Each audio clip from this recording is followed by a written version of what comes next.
नमस्कार दोस्तों, हम आपके लिए लेकर आए हैं एक ऐसा प्रोजेक्ट जिसे करने के लिए हम तो एक्साइटेड हैं ही, पर हम जानते हैं कि आप भी इसे सुनने के लिए उतने ही बेकरार हैं। जी हां, यह है श्रीमद् भगवद गीता।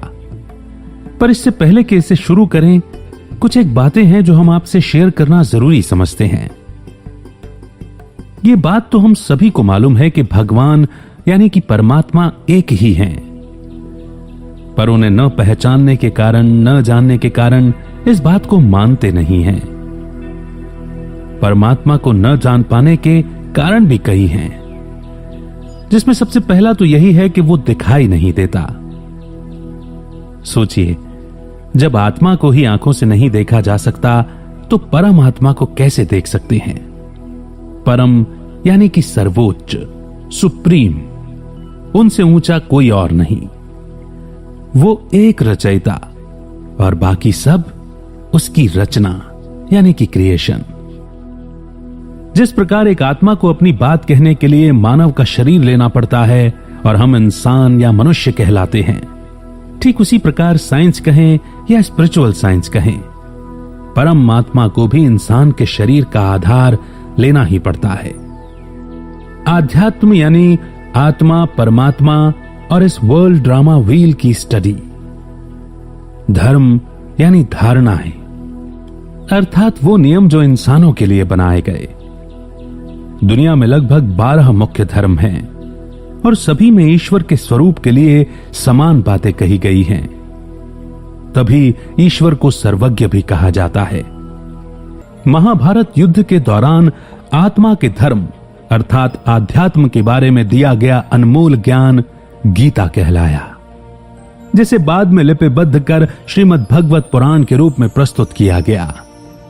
श्रीमद् भगवत पुराण में वर्णित प्राचीन ज्ञान के अनुसार निराकार शिव परमात्मा ने गीता का दिव्य ज्ञान सबसे पहले ब्रह्मा जी को सुनाया था। इस दिव्य ज्ञान के आधार पर ही ब्रह्मा जी के द्वारा सृष्टि की रचना एवं युगों का निर्माण हुआ था, जिन्हें ब्रह्मा का दिन एवं ब्रह्मा की रात के आधार पर बांटा गया। सतयुग और त्रेता युग ब्रह्मा के दिन कहे जाते हैं और द्वापर और कलयुग ब्रह्मा की रातें कही जाती हैं। इसी ज्ञान के आधार पर आदि सनातन देवी देवता धर्म की स्थापना हुई थी। अच्छी बात यह है कि उपरोक्त सभी धर्म एवं दुनिया में लगभग मुख्य 12 धर्म हैं और इन सभी में परमात्मा का स्वरूप निराकार, ज्योति स्वरूप, गॉड इज लाइट कहकर ही बताया गया है। भारत में भी निराकार परमात्मा के रूप में 12 ज्योतिर्लिंग अर्थात शिव के रूप में पूजा जाता है।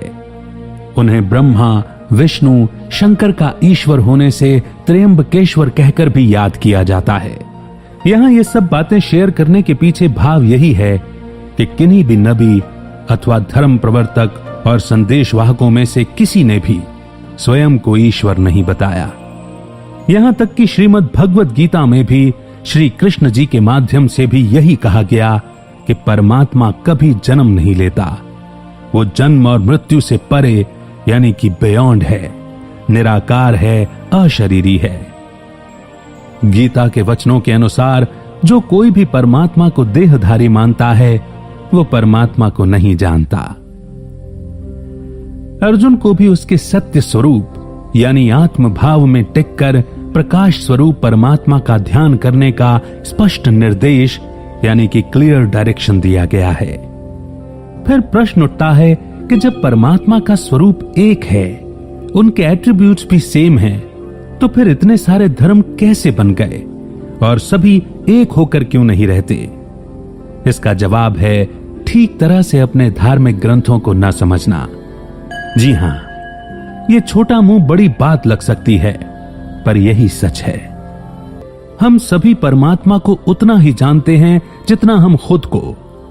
हम देवात्माओं यानी देवी देवताओं को पहचानते हैं, धर्मात्माओं को पहचानते हैं, संत आत्माओं को पहचानते हैं, महान आत्माओं और मनुष्य आत्माओं को पहचानते हैं, पर उस एक परमात्मा को नहीं पहचान पाए हैं। शायद इसीलिए हम धर्म के नाम पर अब तक एक दूसरे से लड़ते आए हैं। पर सत्य ज्ञान कभी भी बांटेगा नहीं। वह सभी को एक करेगा, यूनाइट करेगा, और इसे ही आध्यात्म कहा जाता है। इसमें कोई दो राय नहीं कि परमात्मा का संदेश है कि धर्म की रक्षा करने से ही आपकी रक्षा होती है।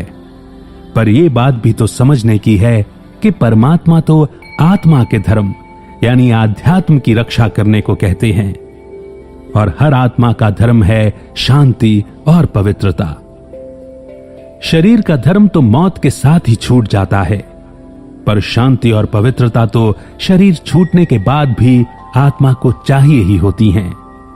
और किसी भी धर्म में जन्मी आत्मा क्यों न हो, सभी को शांति और सुकून की तलाश होती है। बहरहाल हम सभी जानते हैं कि श्रीमद् भगवद गीता पर अनेक विद्वानों ने अपनी तरह से टीका टिप्पणी की है, अपने अपने वर्जन्स भी निकाले हैं। हमारा यहां ऐसा कोई इरादा नहीं है। हम सभी ये भी जानते हैं कि इतिहास के पिछले दौर में भारतीय पुस्तकों, धर्म ग्रंथों को कई बार नष्ट भी किया गया है। ऐसे में संपूर्ण सत्य का सामने आ पाना भी संभव नहीं है। पर जितना भी सत्य हम इनमें से पाते हैं, हम उसके लिए इस सर्वशास्त्रमयी शिरोमणि कहलाने वाली गीता को और इसके स्वरूप को सुरक्षित रखने वालों को दिल से शुक्रिया अदा करते हैं। हमारा उद्देश्य गिगलर्स को बेस्ट आइडियाज और बेस्ट नॉलेज अवेलेबल कराना है। कहा जाता है संस्कृत भाषा के जनक आदि गुरु शंकराचार्य जी हैं, जिनका जन्म 17वीं शताब्दी का बताया जाता है। अतः हम समझते हैं कि अवश्य ही गीता का ज्ञान देवनागरी में बोला गया होगा, जिसे उस समय के लोग बोला और समझा करते थे। हमने भी इसी उद्देश्य से गीता के इस अनमोल ज्ञान को भाषा में बांधने का प्रयास नहीं किया है। हमने एक सरल भाषा शैली का चुनाव किया, जिससे सभी हिंदी स्पीकिंग बेल्ट के गिगलर्स इसे आसानी से समझ सकें।